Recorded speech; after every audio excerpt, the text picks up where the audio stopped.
नमस्कार दोस्तों, आप सभी का एक बार फिर से वेलकम है अपने YouTube चैनल एग्री ट्यूटोरियल में। मैं आपका अपना दोस्त मोहन सोडा एक बार फिर से आपके सामने प्रस्तुत हुआ हूं और एक बढ़िया सा टॉपिक लेके, जिसको आप देख के ये कहोगे कि बहुत ही प्यारा सा टॉपिक था और बहुत ही इजी तरीके से हमको समझ में आया, है ना। तो बहुत ही प्यारा सा टॉपिक है। आराम से व्हाइट बोर्ड के ऊपर ध्यान देना और जो चीजें आपको यहाँ पे करवाई जा रही है वो अपने नोट्सों में हाथों हाथ ही चिपका लेना, क्योंकि वीडियो देखने से कुछ नहीं होता, कुछ ना कुछ मेहनत आपको भी करनी होगी, तब जाके आपके फंडे क्लियर हो पाएंगे। ओके, शुरुआत कर लेता हूं इस टॉपिक की। उससे पहले अगर आप इस चैनल पर नए हो तो चैनल को जरूर सब्सक्राइब करें और आगे बढ़ें। आज का जो अपना टॉपिक रहने वाला है वो है दालें, यानी कि आज अपन पल्सेज पढ़ेंगे। और पल्सेज में जो दालें जो हैं उसमें सबसे जो पहले अगर मैं बात करूं, जो इंपॉर्टेंट टॉपिक है उसके बारे में अपन बात करेंगे, जो हर एक के लिए अपन कोई सी भी दाल पढ़ रहे हैं उसमें पहले ये चीजें जाननी बहुत ही जरूरी हैं। आज अपन जो दालें हैं, जो पल्सेज हैं, उसको 0 लेवल से पढ़ना प्रारंभ करेंगे, तो उसमें आपके हर एक फंडे जो हैं वो क्लियर हो जाएंगे, है ना। तो शुरुआत कर लेते हैं इस टॉपिक की। चलो आ जाओ, शुरुआत करते हैं। देखो क्या टॉपिक है, दालें। कौन सा टॉपिक है आज? दालें टॉपिक है अपना। बहुत ही प्यारा टॉपिक है। अंग्रेजी में क्या बोलते हैं? पल्सेस, है ना, पल्सेस। ओके, किस किस ने दालें पढ़ रखी है ये कमेंट करके जरूर बता देना।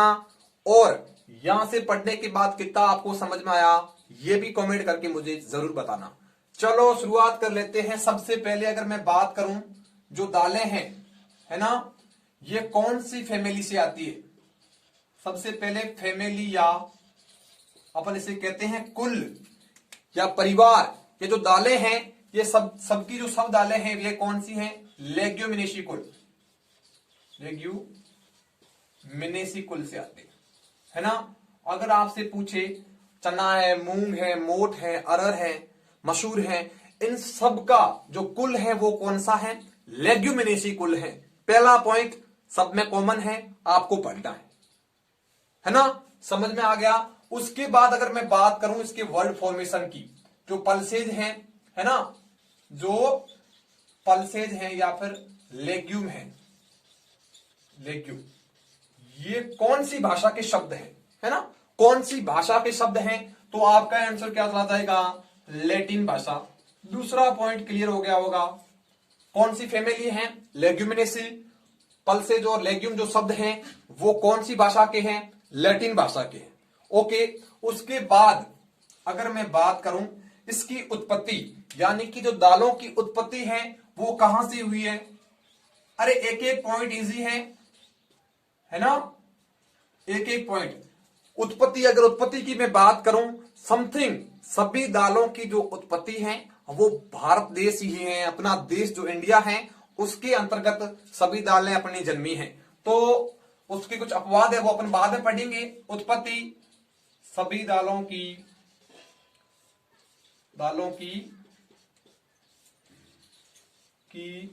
भारतीय है, भारत है।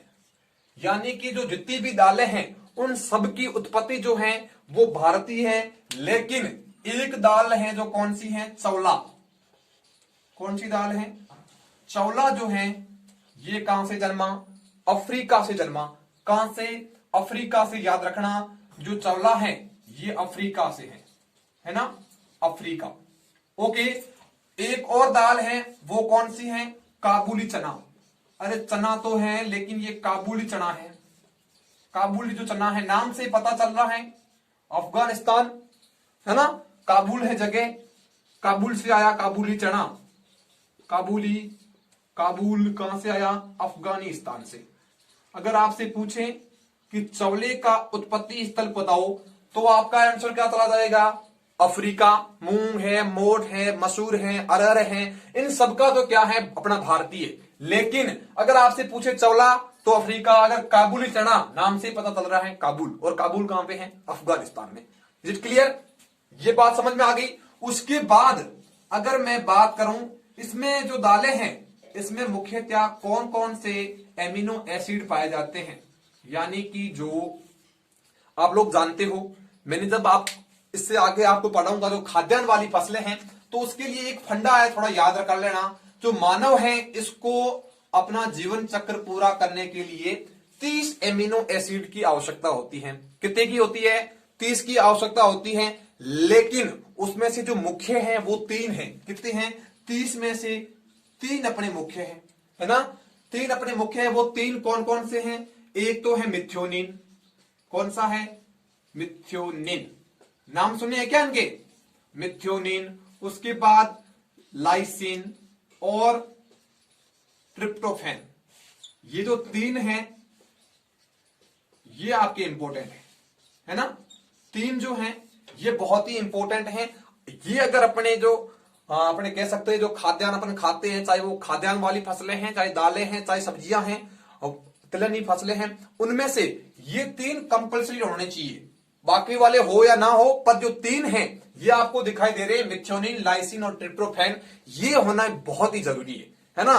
तो देखो दालों में कौन सा पाया जाता है, यानी कि जो 3 एमिनो एसिड हैं इसमें मुख्यतः दालों में कौन सा पाया जाता है? तो इसके लिए आपको एक ट्रिक याद करनी होगी। लॉस की स्पेलिंग जानते हो क्या? लॉस का मतलब कम, है ना? लॉस का मतलब कम, या फिर अपन कहते हैं हारना, तो उसके हिसाब से लॉस, तो उसकी जो स्पेलिंग होती है वो होती है LOSS।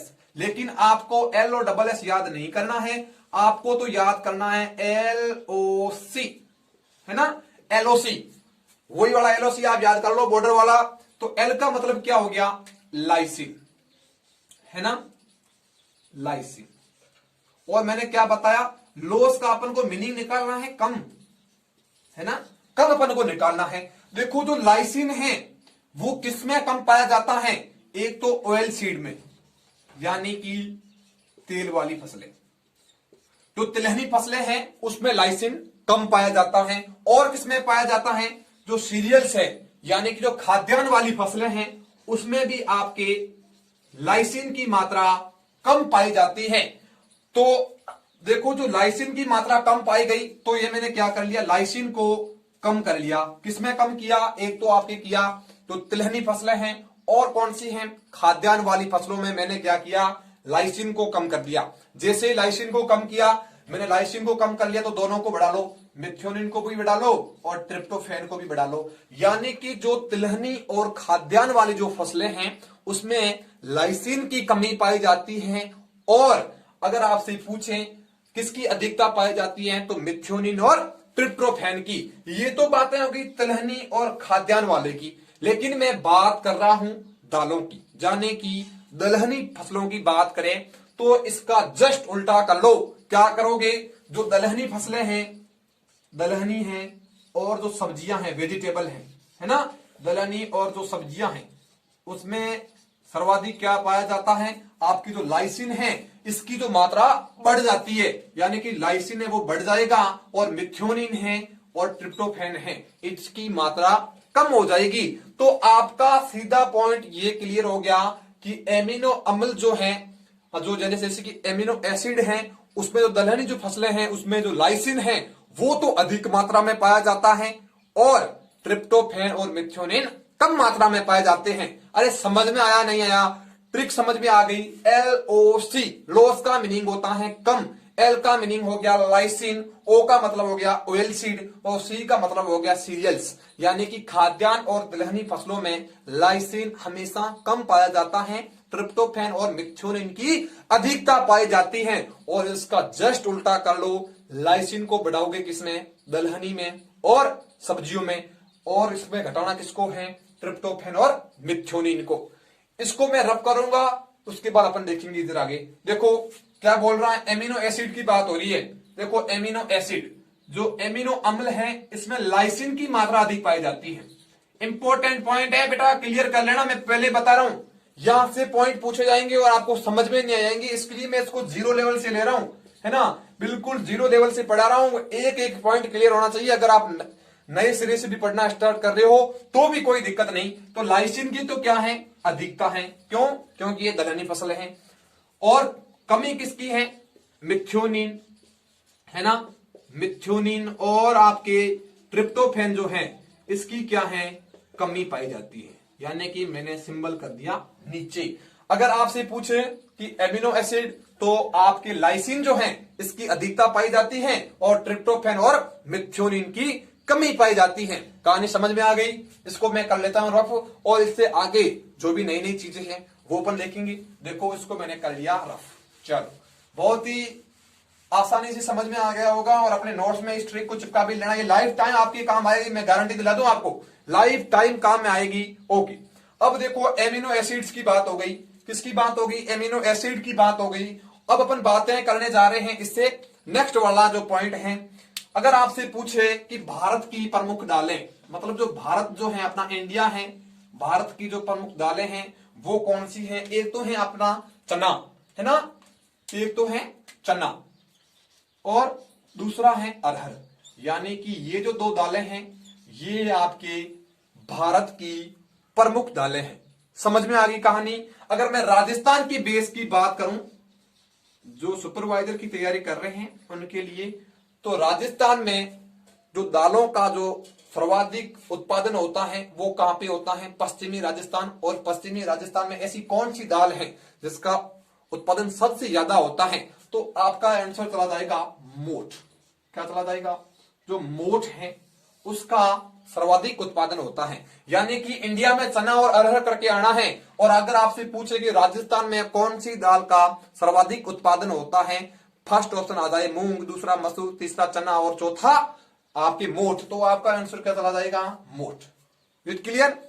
समझ में आ गई? ओके, या तो बात हो गई यहाँ पे जो सर्वाधिक जो प्रोडक्शन है उसके बारे में। उससे अपन आगे चलते हैं, इसकी इंस्टीट्यूट की बात करें, संस्थान की बात करें। संस्थान भी इंपॉर्टेंट है, पूछ भी लेते हैं, है ना। ओके, देखो संस्थान कहां पे है? अगर मैं बात करूं भारतीय दलहनी अनुसंधान संस्थान, भारतीय दलहनी अनुसंधान जो संस्थान है वो कहां पे है? कानपुर यूपी में। कहां पे? कानपुर यूपी में। थोड़ा रेड वाला हल्का चल रहा है, फिर भी आपको ध्यान रखना है, कानपुर यूपी। कानपुर यूपी में क्या है आपके जो भारतीय दलहनी अनुसंधान संस्थान है वो कहां पे है? UP, Kanpur. Is it clear? Okay, अब देखो सर्वाधिक जो दालें हैं वो कौन सा राज्य उगाता है? दलहनी फसलों, है ना। जो दलहन है वो कौन से राज्य में उगती है? एमपी में। यानी कि जो आपका मध्य प्रदेश है वहां पे सर्वाधिक दालें उगती हैं। अगर मैं पूरे इंडिया की बात करूं तो सर्वाधिक जो दालें उगती हैं वो उगती है मध्य प्रदेश के अंतर्गत, है ना। इसीलिए इसको बोलते हैं दलहनी राज्य। अगर आपसे पूछे कि दलहनी राज्य किसे कहते हैं तो आपका आंसर क्या चला जाएगा? एमपी। अगर आपसे पूछे कि सोया राज्य किसे कहते हैं, सोया राज्य का मतलब क्या हो गया? जो सोयाबीन है, तो भी क्या आंसर चला जाएगा? एमपी। यानी कि सोया राज्य और कौन सा राज्य? दलहनी राज्य। ये किसको कहते हैं? तो आपका आंसर क्या चला जाएगा? मध्य प्रदेश, यानी कि एमपी, है ना। पहले बात अपन एमिनो एसिड्स की कर ली, उत्पत्ति की बातें कर ली, कौन सी लैंग्वेज से लिए गए हैं, इंस्टीट्यूट की बात कर ली। अब अपन थोड़ा बहुत इससे आगे चलते हैं कि किस हिसाब से अपन को और पॉइंट जो हैं वो भी क्लियर करने हैं। चलो अब अपन शुरुआत कर लेते हैं। अगर मैं बात करूं खरीफ की फसलों की, है ना, जो खरीफ की जो फसलें हैं उसमें 2n यानी कि गुणसूत्रों की संख्या जो होती है वो कितनी होती है? 22, है ना। अगर आपसे पूछे कि दलहनी जो फसलें हैं वो खरीफ में उगाई जाती हैं, अगर आपसे पूछे कि 2n बराबर कितने हैं तो एक साथ ही याद होने चाहिए 22, यानी कि 22 जो है वो क्या है? खरीफ में। अगर आपसे पूछे रबी की, अगर रबी से पूछे तो क्या हो जाएगा? 14, है ना। 2n बराबर कितने हो जाएंगे? 14। अब देखो ये क्या बात हो गई कि जो खरीफ है इसमें जो फसलें उगाई जाती है, जैसे मूंग उगता है, कहां पे उगता है? सीधी सी बात है आपके खरीफ में, तो उसमें 2n बराबर कितने चले जाएंगे? 22। अगर आपसे चना पूछे, चना रबी की फसलें हैं, तो उसमें कितने चले जाएंगे? 14, है ना। अगर आपसे पूछे काबुली चना, बहुत ही इंपॉर्टेंट अपवाद है उत्पत्ति की तरह, तो जो काबुली जो चना है उसमें कितना है? 16, 12, है ना। गुणसूत्रों की जो संख्या है वो कितनी है? 16। यहां तक समझ में आ गया। अब देखो, अब कुछ ही अपन ऐसी चीजें पढ़ेंगे जो कंपलसरी है, कॉमन है, वो देखो। चलो इधर आ जाओ। अगर आपसे पूछे कि जो पोषक तत्व हैं, अगर मैं पोषक तत्वों की बात करूं, पोषक तत्वों की मैं बात करूं, देखो जो पोषक तत्व हैं, जो आपकी दालें होती हैं, अंकुरित दालें, इसमें सर्वाधिक मात्रा में विटामिन सी पाया जाता है ना। जो अंकुरित दालें हैं इसमें विटामिन सी पाया जाता है और इसका उपयोग करने से, है ना, इसका उपयोग करने से संक्रमित जो रोग होता है विटामिन सी की वजह से उसमें कमी लाई जा सकती है। तो यहां पे पॉइंट क्या बन गया, जो दालें हैं, जो अंकुरित दालें हैं, है ना, जो अंकुरित दालें, अंकुरित दालों में विटामिन सी पाया जाता है, विटामिन सी, विटामिन सी पाया जाता है ना, विटामिन सी पाया जाता है। अगर अपन इसका उपयोग करते हैं, यानी कि दालों का अपन उपयोग करते हैं, तो संक्रमित जो रोग होता है विटामिन सी की वजह से, संक्रमित रोग में कमी लाई जा सकती है, कमी लाई जा सकती है। समझ में आ गया क्या, है ना। जाने कि अपन दालों का जैसे ही प्रयोग करेंगे, जो अंकुरित दालों का अपन ज्यादा से ज्यादा सेवन करेंगे, तो आपके जो विटामिन सी की इसमें भरपूर मात्रा में होता है, इसलिए अपने जो संक्रमित रोग हैं उसमें अपन कमी ला सकते हैं, है ना। अब अपन थोड़ा सा देखते हैं, अगर आपसे पूछे कि जो प्रोटीन की जो मात्रा होती है वो सर्वाधिक किसमें होती है, यानी कि जो प्रोटीन पाया जाता है वो कौन सी दाल में सर्वाधिक पाया जाता है, तो आपका आंसर क्या चला जाएगा, मूंग, या फिर अगर मूंग ऑप्शन में ना दिखे तो फिर मसूर भी करके आ जाना, दोनों ही सही है। कितने परसेंट, 25%, यानी कि 25% मूंग और मसूर में आपके प्रोटीन की मात्रा पाई जाती है। यहां पे आप देख सकते हो, बहुत ही इजी तरीके से था। उसके बाद अगर मैं देखूं कि जो, अगर आपसे पूछे जो चना है इसका मुख्य कार्य क्या है, तो आपका आंसर क्या चला जाएगा, खून के शुद्धिकरण में, खून के शुद्धिकरण में काम, यानी कि जो चना है ये आपके खून को शुद्ध करने में काम कौन आता है, आपके चना। अगर मैं पूछूं कि सर्वाधिक वसा किसमें पाई जाती है, पोषक तत्वों की बात हो रही है, सर्वाधिक जो वसा है वो पाई जाती है देसी चने में। जो अपना देसी चना है ना अपने वाला, उसमें सर्वाधिक वसा पाई जाती है। कितने परसेंट, 4.5 से 5, 4.5 से 5% आपके वसा पाई जाती है। अगर औसत पूछे तो आपका आंसर चला जाएगा 5%। किसमें, किसमें चला जाएगा, देसी वाले चने में। यहां तक आपको समझ में आ गया।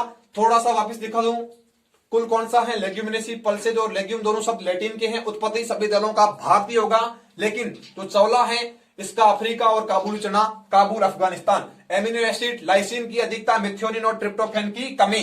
अगर भारतीय दलहनी अनुसंधान संस्थान की बात करूं, कानपुर यूपी में खरीफ की जो दलहनी फसलें होती है उसमें 2n बराबर होता है 22। अगर रबी की बात करूं तो होता है 14, है ना। अगर काबुली चने के पूछे तो आपको करके आना है 16। उसके बाद अगर मैं बात करूं पोषक तत्वों की, जो अंकुरित दालें होती हैं उसमें विटामिन सी की सर्वाधिक मात्रा पाई जाती है और इसका अपन उपयोग संक्रमित रोग में भी कर सकते हैं, किसका, अंकुरित दालों का। उसके बाद अगर मैं बात करूं सर्वाधिक जो प्रोटीन होती है वो पाई जाती है मूंग या फिर मसूर में। कितने परसेंट, 25%, यानी कि 25%। अगर मैं चने की बात करूं तो ये खून को शुद्ध करने में काम करता है, मतलब शुद्धिकरण में काम करता है। उसके बाद अगर मैं वसा की बात करूं, जो फैट की बात करूं, तो है देसी चना। कितना पाया जाता है, 4.5 से 5%। यहां तक समझ में आ गया।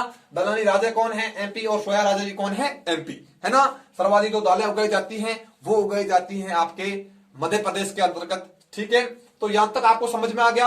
एक पॉइंट थोड़ा और बच रहा है तो मेरे को याद आ गया फिर से, चलो यहां पे जगह तो नहीं बच रही, फिर भी थोड़ा सा देख लो इसको। एक बार आप स्क्रीनशॉट ले लो, मैं किसी को रब कर लेता हूं, स्क्रीनशॉट ले लो आप, है ना, स्क्रीनशॉट ले लो।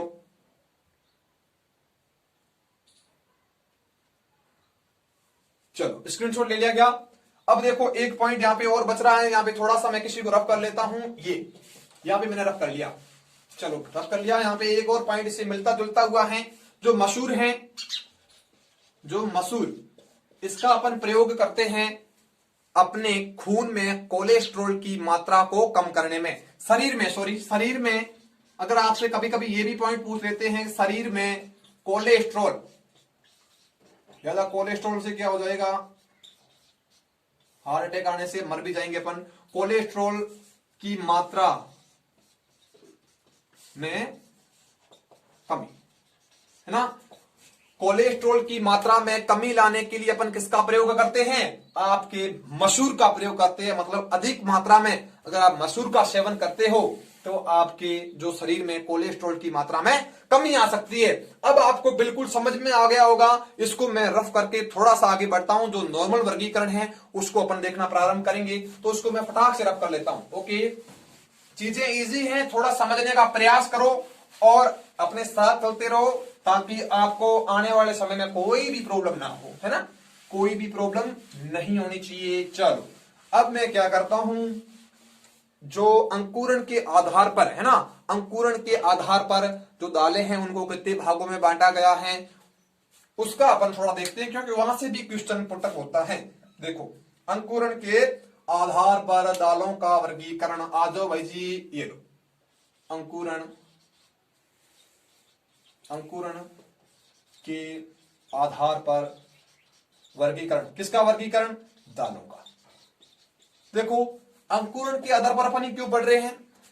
क्योंकि जो अपना जो सी टॉपिक था उसके भी जब मैंने पढ़ाया था तब मैंने आपको इजीली तरीके से बता दिया था।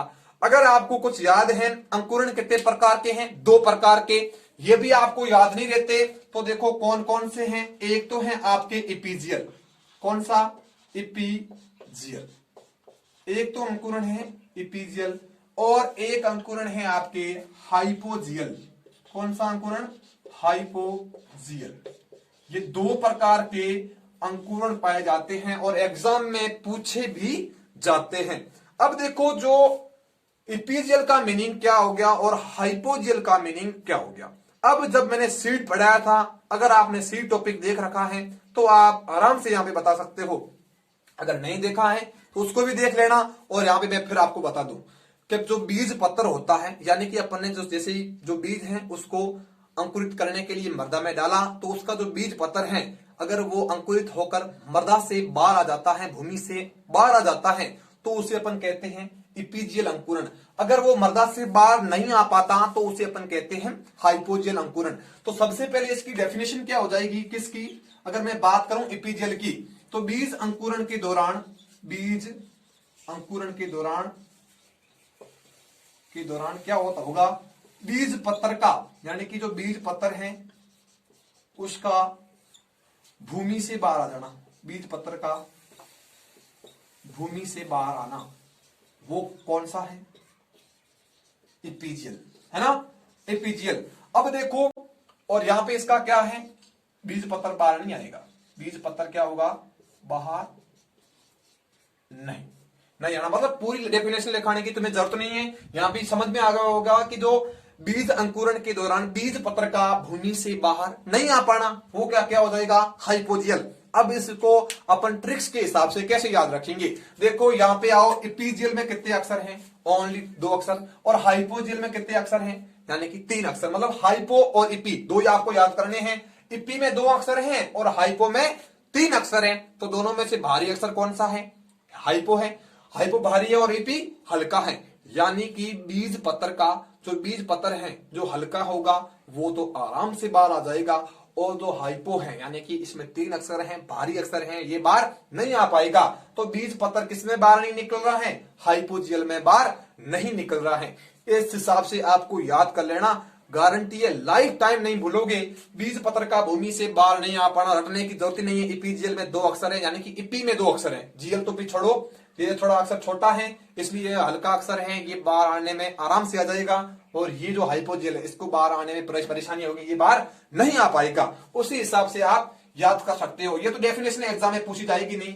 अगर आपसे पूछे जो खरीफ की जो सभी फसलें हैं, है ना, खरीफ की सभी दलहनी फसलें, जो खरीफ की सभी जो दलहनी फसलें हैं उसमें अंकुरण कौन सा पाया जाता है? Epigeal plus rajma. राजमा जो आपकी लेग्यूमिनेसी कुल से आता है ना। राजमा एक दलहनी फसल है, विश्व की एकमात्र ऐसी दलहनी फसल जो नाइट्रोजन फिक्सेशन का काम नहीं करती। ये भी पॉइंट यहां से इंपॉर्टेंट है, मैंने पहले बता रखा है। तो खरीफ की जो सभी फसलें हैं प्लस क्या हो गया? राजमा। और इधर आ जाओ, रबी की सभी फसलें, है ना, रबी की सभी फसलें, है ना, रबी की सभी फसलें प्लस क्या है? अरहर। देखो, ये मैं प्लस क्यों कर रहा हूं, कुछ समझ में आ रहा क्या?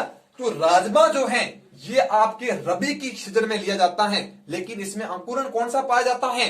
इपीजियल। और जो अरहर है ये आपके खरीफ की सीजन में लिया जाता है, लेकिन इसमें अंकुरण कौन सा पाया जाता है? हाइपोजियल। देखो ट्रिक क्या बोल रही है कि रबी की सभी फसलें, तो रबी की फसलों के अंतर्गत सभी आ जानी चाहिए, लेकिन जो अरहर है ये आपके खरीफ की फसल होने के बाद भी इसमें जो अंकुरण पाया जाता है वो पाया जाता है हाइपोजियल। अगर आपसे पूछे मान लो कि चने में कौन सा अंकुरण पाया जाता है तो तुम क्या करके आ जाओगे? सीधी सी बात है हाइपोजियल। अगर आपसे पूछे अरहर में कौन सा अंकुरण पाया जाता है तो तुम क्या करके आ जाओगे? हाइपोजियल। अब तुम्हारी ट्रिक सही नहीं बैठ रही है कि सर ने तो हमें वहां पे हाइपोजियल में आपके रबी बताई थी, लेकिन जो अरहर हैं वो तो खरीफ की हैं, इसीलिए मैं यहाँ पे डिनोट करके बता रहा हूं ताकि आपको प्रॉब्लम ना आए। तो अरहर जो है इसमें भी हाइपोजेल पाया जाता है, क्यों? क्योंकि ये एक अपवाद है, खरीफ में तो उगता है लेकिन इसमें जो अंकुरण पाया जाता है वो पाया जाता है हाइपोजेल, है ना?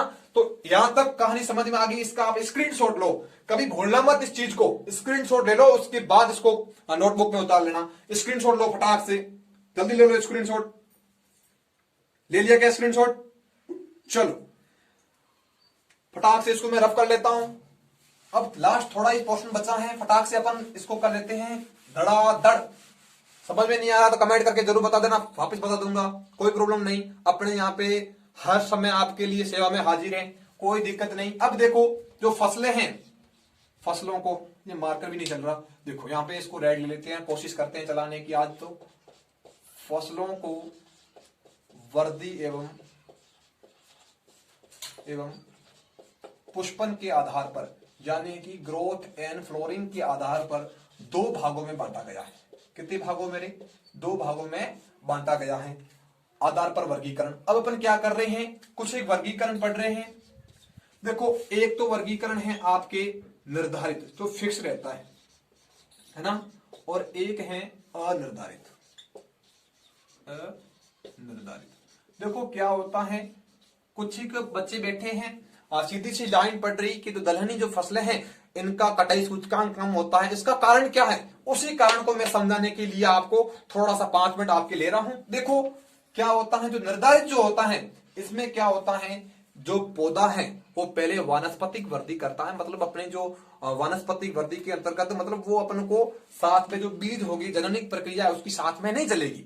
तो सबसे पहले वो क्या करेगा, अपने वानस्पतिक वृद्धि करेगा, मतलब जो सर्वाधिक, सबसे पहले वानस्पतिक वृद्धि, है ना, सबसे पहले वानस्पतिक वृद्धि, और वानस्पतिक वृद्धि के बाद क्या करेगा, जननिक वृद्धि, मतलब उसमें जननिक के संबंधित जो भी प्रक्रिया है जनन से संबंधित, है ना, वो होगी बाद में, है ना। स्टेप बाय स्टेप होगा, फिक्स होगा कि भाई निर्धारण इसका फिक्स है, पहले वानस्पतिक वृद्धि हुई उसके बाद जननिक वृद्धि हुई। तो ये तो किसमें होती है, ये आपके होती है ग्रेमीनी कुल में।